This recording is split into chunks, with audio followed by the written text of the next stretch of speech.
Welcome to the Daily Reminder Network. Never ever underestimate the power of Allah. You know, there was a sheikh who mentioned this in Saudi Arabia, and there was a doctor that visited him from Pakistan and told him a story that happened to him. So he says, what happened to me, he says, the doctor who's speaking is a top neurologist, one of the top doctors in Pakistan, or, you know, a very, very good doctor, very hard to meet. It's said that perhaps you would have to wait months on end before you can get an appointment to see him. So what happened is, he says, I was flying from one city to another, a very busy man, flying quite often within the country and perhaps even outside. And he says, suddenly the clouds built up. Huge clouds, and the lightning started striking, and it started pouring, and there was lots of turbulence, and one of the engines was struck and it was damaged. So we had to land. And so what happened is, the landing was at a nearby little airport or a little strip and so on.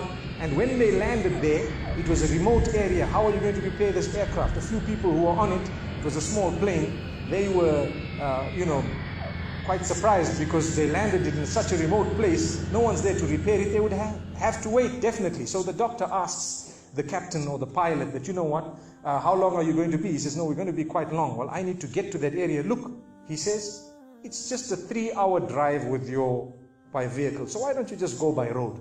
And you can go there and get there. He says, okay, good idea, because this is going to take long. So he decides to go on one of the try-shows, in Pakistan, one of the areas, wherever it was, and he jumped in. And as they started progressing, the clouds built again. And the lightning was striking, and the rain started pouring. And it was pouring so much that their vehicle could not move much more because of the mud and because of everything else. And so it was quite an open area with a bit of farmland. And after a while they realized, look, we're not getting anywhere. There's a little house here. Why don't we just go there? We can read our salah. Perhaps we can, see, have a bit of a meal or whatever else. And they decided to knock the door. Strange people, strange land, far off, out in the rurals. And so he knocks the door, and he's got his little bag and everything, and he walks in. An old lady happened to answer the door after a while, and they spoke to her saying, look, this is what has happened, and we're going from so-and-so to so-and-so, and we just want a place, we want to read salah and so on. And she said, no problem, you can come in. She had a little musalla, a little sajjada, and she had a little baby on the side, or not a baby, but a child. And the child, every little while, she's actually checking on the child, and she's sitting on that musalla, making dua and reading her own salah. These people fulfilled their salah, did whatever they had to. And when they were about to leave, they spoke to the old lady saying, thank you very much, jazakumullah khair, and so on. And, we're going, what's happening to this child, So the woman says, look, the child is an orphan. And the child is unwell, not well at all, very sick. And we've been to all the doctors around. And subhanallah, I'm the grandmother of this child. The doctors have told us that there is only one specialist around who can help this child.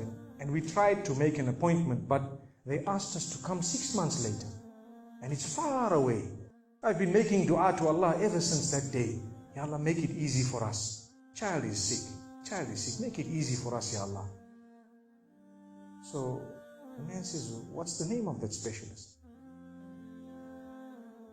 So the granny says, it's Dr. Ishan.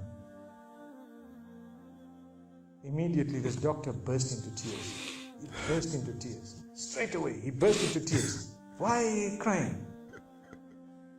Your dua has just been accepted. For your dua, the thunder came, the lightning came, the engine struck, we came down, we came on the road, the rain came again and stopped us and so on. And do you know what? The rain only stopped after the question was asked. Now it happened. And now the woman starts crying. Subhanallah. And the doctor himself is telling the story, saying, that was me. It happened to me, he says. And he says, I learned that Allah's armies are beyond limits. Allah uses whatever He wants to get what He wants done. So, where in the wildest of the dreams of this person would they have felt or believed that the top man, whom it is semi-impossible to see without big appointments, would actually be driven all the way to the door, knock the door, come in here, read some salah, and they would have to serve the child here. amazing. Wallahi, it brings tears to the eyes. But the reason I share it with you, every one of us has needs for Allah subhanahu wa ta'ala. Just keep calling. Just have yaqeen. Have conviction. If it is meant, it will definitely come in your direction. You know, we use the term by hook or crook, but I don't want to use that today. I want to tell you, by the mercy and power of Allah subhanahu wa ta'ala, it will happen, it will come to pass. May Allah subhanahu wa ta'ala bless us. May He open our doors. May He grant us all shifa. And may He make us firm believers that for Him, nothing is impossible. Donate now. Go to thedailyreminder.org/donate and stay updated by joining our network's social links.